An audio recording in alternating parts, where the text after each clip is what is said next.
ఇక ఏళ్లుగా పరిష్కారం కాని సమస్యలకు పరిష్కారం చూపించాం. కులగణన, వర్గీకరణ, ఇందిరమ్మ ఇల్లు గొప్పగా నిర్ణయాలు ప్రజల్లోకి తీసుకెళ్ళండి. ఇక సిఎల్పి సమావేశంలో సీఎం రేవంత్ రెడ్డి కులగణన, వర్గీకరణ గొప్పగా నేతలే చేయలేదంటూ బట్టి.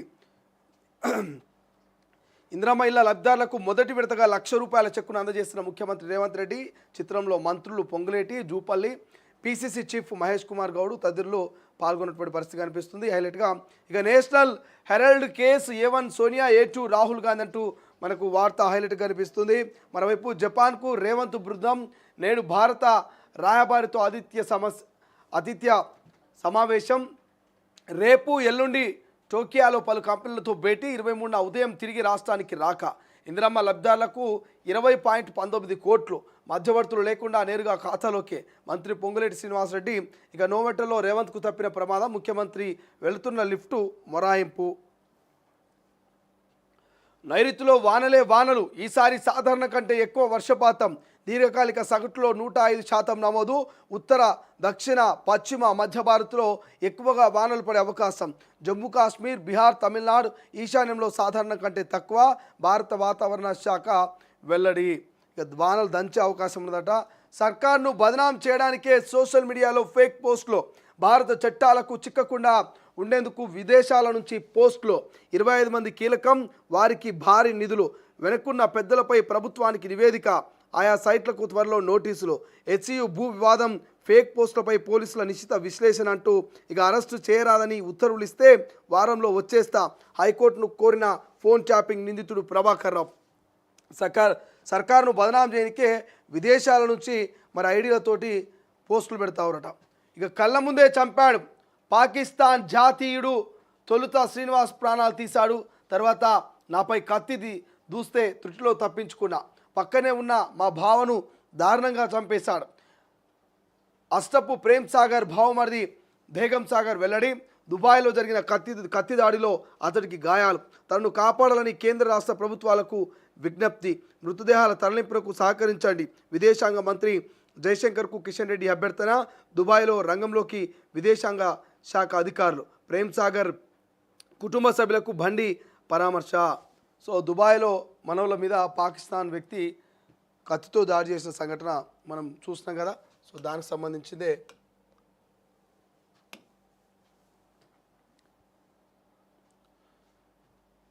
అక్రమమని తెలిసి ప్రోత్సాహం, ఆ తర్వాత పథకాల పేరిట క్రమబద్ధీకరణ. అక్రమ నిర్మాణాలని ప్రభుత్వం, జిహెచ్ఎంసీ ప్రోత్సహిస్తున్నాయి. హైకోర్టు ఆగ్రహం. మణికొండలో అక్రమ కట్టడాలపై నివేదిక ఇవ్వాలంటూ ఆదేశం. లేదంటే జిహెచ్ఎంసీ, హెచ్ఎండిఏ కమిషనర్లు వ్యక్తిగతంగా విచారణకు హాజరు కావాలి అంటూ ధర్మాసనం హెచ్చరిక. స్వయం ప్రతిపత్తిపై కమిటీ ఏర్పాటంట. సో ఇక తమిళనాడు సర్కార్ సంచలన నిర్ణయం. గవర్నర్తో విభేదాల నేపథ్యంలో రాష్ట్ర హక్కుల పరిరక్షణకు స్టాలిన్ ప్రభుత్వం చర్యలు. ఇక జస్టిస్ జోసెఫ్ నేతృత్వంలో ఉన్న స్థాయి కమిటీ వచ్చే జనవరి కల్లా మధ్యంతర నివేదిక. 2 ఏళ్ల సమగ్రం పైన నివేదిక రూపకల్పన. ఇచ్చిన చెక్కుల్నే మళ్ళీ ఇస్తూ మహిళల్ని మోసం చేస్తున్న రేవంత్ సర్కార్. 2 సార్లు ఇచ్చిన చెక్కులు చెల్లుబాటు కాలేదు. మహిళలకు వడ్డీ లేని రుణాలపై బట్టి అబద్ధాలు. రైతు భరోసా ఇవ్వకుండా రైతులను ముంచాడంటూ ఉపాధి సిబ్బంది వేతనాలు ఇవ్వాలంటూ హరీష్ రావు కామెంటు మనకు ఆంధ్రజ్యోతిలో హైలైట్ కనిపిస్తే, ఇక మరి వెలుగులో ఉన్నటువంటి అంశాలు చూస్తే ఛార్జ్ షీట్లో సోనియా, రాహుల్ల పేర్లు అనేది వెలుగులో హైలైట్ కనిపిస్తుంది. మంచి చేస్తున్నాం, మౌనం వద్దు, పథకాలు నిర్ణయాల్ని జనంలోకి తీసుకెళ్ళండి. సిఎల్పి మీటింగ్లో పార్టీ నేతలకు సీఎం రేవంత్ సూచనలు. మంచి చేస్తున్నాం, మనం మౌనం వీడాలే, జనంలోకి తీసుకుపోవాలని ముఖ్యమంత్రి చెప్తే ఎమ్మెల్యేలు, మంత్రులు, కింది స్థాయిలో ఉన్నటువంటి అధికార ప్రతినిధులు కూడా మరి మాట్లాడాలంటే భయపడుతున్నారు. ముఖ్యమంత్రి చెప్తుండు మాట్లాడండి, సోషల్ మీడియాలో ప్రచారం చేసుకోండి, మనం ఇచ్చినటువంటి 6 గ్యారంటీలు నెరవేరినటువంటి 6 గ్యారంటీలు ఏవైతే మరి ఉచిత బస్సు ప్రయాణము, 500కే గ్యాస్ సిలిండరు, 200 యూనిట్ల కరెంటు, సన్న రేషన్ బియ్యము, రైతు భరోసా, రైతు రుణమాఫీ, ఇందిరమ్మ ఇల్లు, ఇందిరమ్మ ఆత్మీయ భరోసా లాంటి పథకాలని ప్రజల్లోకి తీసుకెళ్ళండి, ప్రచారం చేయండి అని ముఖ్యమంత్రి చెప్తే మంత్రులు స్పందించరు, ఎమ్మెల్యేలు స్పందించరు, కింద ఉన్నటువంటి క్యాడర్ స్పందించదు. ఇట్లయితే మనం ఎట్లా ప్రజల్లోకి పోతామని నిన్న ముఖ్యమంత్రి సీరియస్ అయినట.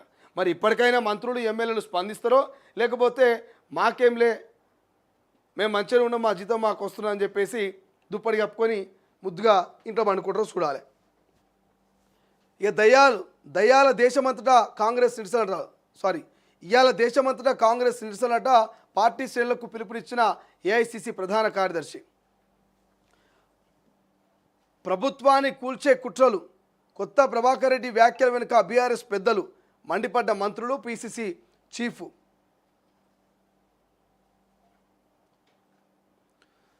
సర్కార్ను కూల్చే ఆలోచన మాకు లేదు, తెలంగాణలో సింగిల్గానే పోటీ చేసే అధికారంలోకి వస్తామంటూ కిషన్ రెడ్డి. ఉమ్మడి ఖమ్మం, నల్గొండ, వరంగల్ జిల్లాలపై ఫోకస్ పెడతాం, హైదరాబాద్ లోకల్ బాడీ ఎమ్మెల్సీల ఎన్నికల్లో గెలుస్తాం, రాజాసింగ్ సమస్య ఇంటర్నల్గా పరిష్కరించుకుంటామంటూ వెల్లడి.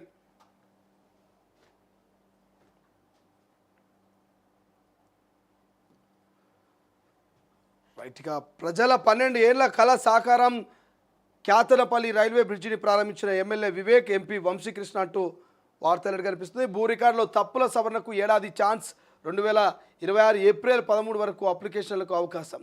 భూభారతి రూల్స్ రిలీజ్ చేసిన సర్కార్ ఇక కోర్టుల చుట్టూ తిరగక్కర్లేదు, అప్పీళ్లకు అవకాశం.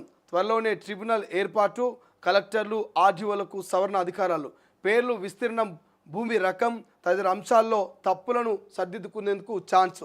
భూ రికార్డులో ఎలాంటి మార్పు లేవు, ధరణి డేటాతోనే భూభారతి అంటూ మనకు వార్త హైలైట్ కనిపిస్తుంది. దిశలో చూస్తే పారిశుద్ధ్య కార్మికులకు 1వ తేదీన వేతనాలట, ఉపాధి హామీ, సెర్పు వివోఏలకు సైతం ఇక గ్రీన్ ఛానల్ ఏర్పాటు చేసిన ప్రభుత్వం. 92,175 మందికి నెలకు 115 కోట్ల రూపాయల చెల్లింపట. వడదెబ్బతో మరణిస్తే 4 లక్షలట. ఎక్స్గ్రేషియా పెంచిన రాష్ట్ర ప్రభుత్వం, రాష్ట్ర విపత్తుగా వడగాలులట. ఎమ్మెల్యేలని కొనాల్సిన అవసరం మాకు లేదు, మీ ఎమ్మెల్యేలపై నమ్మకం లేకనే మా 10 మందిని లాక్కున్నారు, ప్రభుత్వాన్ని పడగొడతామని మేము అనలేదు, ప్రజలు అనుకున్నదే చెప్పా అంటూ కొత్త ప్రభాకర్ రెడ్డి తోగుటలో చేసిన వ్యాఖ్యలపై వివరణ ఇచ్చిన కొత్త ప్రభాకర్. ఇక ఎమ్మెల్యేలని కొంటారా, దమ్ముంటే ఎంతమందిని కొంటారో కొనండి, ప్రభుత్వాన్ని కూల్చే ఆలోచన కేసీఆర్ది అంటూ మంత్రి పొంగులేటి సీరియస్. నేను కొంచెం రౌడీ టైపే, రజతోత్సవ సభకు వెళ్ళొద్దని బెదిరిస్తున్నారు, వారి పేర్లను పింక్ బుక్లో రాసుకుంటాం, కేసులు పెట్టించే వారిని ఇక పిఎస్కు ఈడ్చిన వాళ్ళని క్షమించబోమంటూ ఎమ్మెల్సీ కల్వకుంట్ల కవిత కామెంట్ కనబడుతోంది. ప్రజల్లో ఉండండి అంటూ ప్రభుత్వ పథకాన్ని జనాలకి తీసుకెళ్లాలంటూ నిన్న ముఖ్యమంత్రి ఇందిరమ్మ ఇండ్ల ₹1,00,000 చెక్కు పంపిణీకి సంబంధించి కార్యక్రమంలో సిఎల్పిలో మాట్లాడినటువంటి మాటలు మనకు ఇక్కడ హైలైట్ కనిపిస్తున్నాయి. మరోవైపు భూభారతి రూల్స్ రిలీజ్ అంట, ప్రతి సమస్యకు పరిష్కారం, అందుకు నిర్ణీత గడువు, ఆర్టీఓ, కలెక్టర్లు, అధికారులు, ఇక సిసిఎల్ ఉత్తర్వులు, అంశము, ఫీజు దానికి సంబంధించినటువంటిది. పట్టాదారు పాస్ పుస్తకానికి 300, తప్పొప్పుల సవరణ అప్పీలకు ₹1000, ఆర్ఓఆర్ సర్టిఫికేట్ కాపీకి ₹10, మొదటిసారి స్లాట్ బుకింగ్ ఉచితము, రెండోసారి స్లాట్ బుకింగ్ 500, మూడోసారి స్లాట్ బుకింగ్ ₹1000, కేవైసీ తప్పనిసరి అదనం. ఇక రిజిస్ట్రేషన్కి సంబంధించినటువంటి ఫీజుల వివరాలట. మొటేషన్ ఎకరానికి 2,500, గుంటకు 62.50 అంట. సో ఇట్లున్నాయి.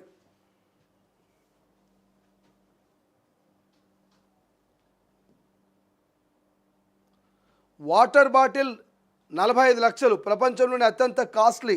ఇక అక్వాడి క్రిస్టాలో ట్రిబ్యూటో మొడిగ్లియని ఫీజీ ప్లాంట్స్లోని సహజ నీటి బుగ్గ నుంచి ఈ నీరంట. 45 లక్షల వాటర్ బాటిల్ అంట. ఇది ఎక్కడ వాటర్ బాటిల్ నాయన? 45 లక్షలు అంటే ఒక 10-15 కుటుంబాలు జీవితాలు సెటిల్ అయిపోతాయి. గ్రీన్ పవర్ తయారీలో మహిళలకు భాగస్వామ్యం, వారి సాధికారత రాష్ట్ర ప్రభుత్వమే లక్ష్యం అంటూ అంబేద్కర్, రాజీవ్ గాంధీ వల్లే స్త్రీలకు విశిష్ట అధికారాలు అంటూ బట్టి కామెంట్ కనిపిస్తుంది. ఇక హార్వర్డ్ యూనివర్సిటీకి నిధులు బంధు, $2.2 బిలియన్ నిధులను నిలిపేసిన ట్రంప్, $60 బిలియన్ కాంట్రాక్టులు సైతం రద్దు, ప్రభుత్వ డిమాండ్లు విశ్వవిద్యాలయం తిరస్కరించడంతో నిర్ణయమట. తెలంగాణ పోలీస్ నెంబర్ 1 పనితీరులో దేశంలో మొదటి స్థానం, ఇండియా జస్టిస్ రిపోర్ట్లో వెల్లడి, 32 సూచికల ఆధారంగా ర్యాంకింగ్, గతేడాది 3వ స్థానంలో రాష్ట్రమట. స్వేచ్ఛలో ఉన్నటువంటి హెడ్లైన్ చూస్తే సోనియా రాహుల్పై ఛార్జ్షీట్ అనేది కామన్గా కనిపిస్తుంది హైలైట్గా. ఇక గీత దాటొద్దు, పదవులపై మాట్లాడొద్దు, ఎన్నిసార్లు చెప్పినా అర్థం కాదా, అధిష్టానం అన్ని విషయాలు గమనిస్తోంది, ఎమ్మెల్యేలకు ముఖ్యమంత్రి సీరియస్ వార్నింగ్, పార్టీకి నష్టమయ్యేలా వ్యవహరించొద్దు, ప్రతిపక్షాల అస్త్రం ఇవ్వడం కరెక్ట్ కాదు, హైకమాండ్ నిర్ణయాన్ని పాటించాల్సిందే. సిఎల్పి మీటింగ్లో సీఎం రేవంత్ సీరియస్ అయినటువంటి అంశం. ఇక మరోవైపు కొత్త రచ్చ, సర్కార్ కూల్చివేత వ్యాఖ్యలతో రాజకీయ అలజడి. ఆయన మాటలు యాదృచ్ఛికమా ప్రేరేపితమా, ఎవరి సూచనతో మాట్లాడాల్సి వచ్చిందనే చర్చలు. పార్టీ సిల్వర్ జూబ్లీ టైంలో చేయడం వెనుక ఉద్దేశం, బీఆర్ఎస్కు లాభమా నష్టమా, గుసగుసలు. పార్టీలో ఆయనపై అపవాదుకు కౌంటర్ వ్యూహం, 6 నెలల్లో పడిపోతుందంటూ గతంలో కామెంట్స్. జపాన్ టూర్ తర్వాత జిల్లాలకు ముఖ్యమంత్రి వెళ్ళేటువంటి అవకాశం ఉందట.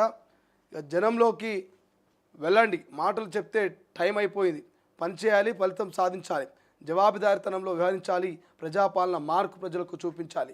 కలెక్టర్లు అధికారులకు రేవంత్ రెడ్డి సూచన. ఈ గ్రామాలకు కంపెనీలు వస్తున్నాయి, ఇండస్ట్రియల్ పార్కులకు లైన్ క్లియర్, ఐఎల్ఏ ఫైల్కు పిఆర్ఆర్డి శాఖ ఆమోదం, వసూలయ్యే పనుల్లో 30% జీపీలకే, స్థానికులకు ఉపాధి, గ్రామాల్లో అభివృద్ధి. ఫేజ్ 1లో సంగారెడ్డి, రంగారెడ్డి, కామారెడ్డి, మేడ్చల్ ఒక్కో పార్కు 150 ఎకరాల్లో ఏర్పాటు, మహిళలకు సైతం 10% కేటాయింపట. ఇక బీజేపీలో మరో ముసలం ఇన్ఛార్జ్ ఎవరు, అంతా కన్ఫ్యూజన్. వెబ్సైట్లో అభయ్ పాటిల్ పేరు, ఆయన ఇన్ఛార్జ్ కాదంటున్న కిషన్ రెడ్డి. అభయ్తో రాష్ట్ర నాయకులకు పడడం లేదా, ముక్కుసూటితనంతో నొచ్చుకుంటున్నారా, కమలం దళంలో ఫుల్ కన్ఫ్యూజన్ అంట. ఇక నేడు కంచె భూములపై నేడు విచారణ, సుప్రీంకోర్టులో కొనసాగనున్న వాదనలు, అఫిడవిట్ దాఖలు చేసిన రాష్ట్ర సర్కార్. ధీటుగా వాదనలు కల్పించేందుకు కసరత్తు అంట, వినిపించేందుకు కసరత్తు. రైట్, నమస్తే తెలంగాణ ఒకసారి చూస్తే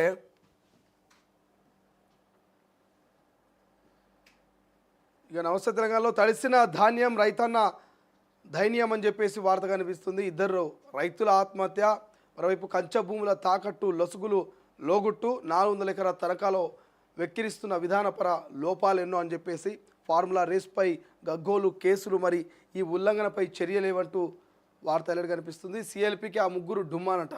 రాజ్గోపాల్, ప్రేమ్ సాగర్, వివేక్ గైరాజర్. ముఖ్యమంత్రి వద్దన్నారా, వారే రాలేదా? సమావేశంలో ఇదే హాట్ టాపిక్. మీరు మాట్లాడేదంతా రికార్డ్ అవుతుంది, ఎమ్మెల్యేలకు సీఎం రేవంత్ హెచ్చరిక. జూనియర్ కాలేజీలకు మంగళం అంటూ ఇంకొక వార్త హైలైట్ కనిపిస్తుంది. ఇక మామిడిపల్లి రైతులకు మద్దతంట. నవసే కథనం సంచలనం, రైతు సంఘాల సంఘీభావం. మాజీ మంత్రి సబితను కలిసి గోడు వెలబోసుకున్న బాధితులు. రైతుల పోరాటానికి బీఆర్ఎస్ తరపున సహకరిస్తానంటూ భరోసా. రైతుల వినతిని పరిశీలించి కలెక్టర్కు నివేదిస్తానంటూ తహసీల్దార్. సో ఇది ఓవరాల్గా మనకి ఇప్పటివరకు హైలైట్గా ఉన్నటువంటి అంశాలన్నీ మనం చూసినాం. ప్రధానంగా ఛార్జ్ షీట్లో, సో ఏదైతే ఈడీ ఛార్జ్ షీట్లో A1 A2గా సోనియా రాహుల్ పేరు చేర్చింది ప్రధానంగా అనిపిస్తోంది. సో దాంతోపాటు ఇక హైలైట్గా అంటే ముఖ్యమంత్రి మంత్రులకు ఎమ్మెల్యేలకు పీకిన క్లాసు హైలైట్గా అనిపిస్తుంది. ప్రజల్లో ఉండాలి, ప్రజల్లోకి వెళ్ళాలని చెప్తా ఉన్నాడు.